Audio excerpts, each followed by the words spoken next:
The history of human innovation is also the history of financing innovative activities.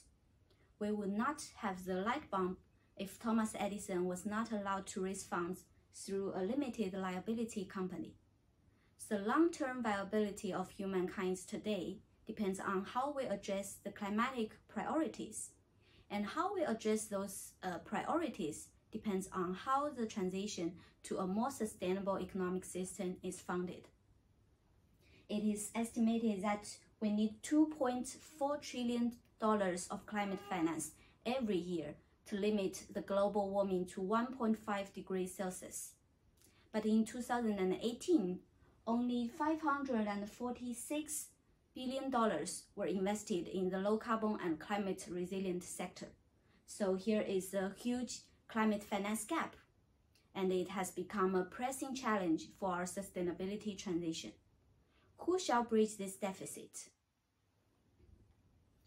My research will focus on how public financial institutions address the gap of climate finance.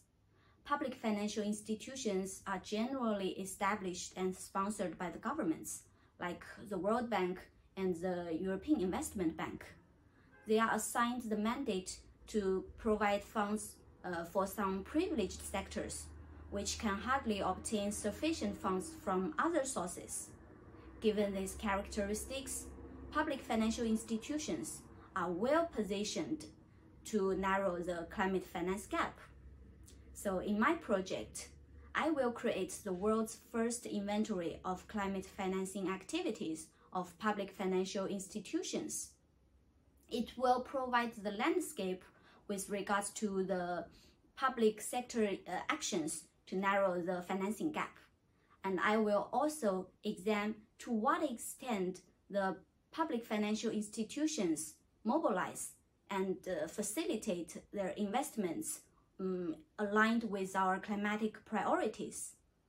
So my research will provide actionable insights for policymakers, the sources of address climate finance gap, and it will also evaluate the importance of public sector in addressing climate change and facilitating the transition to a low carbon and more sustainable society. Thank you.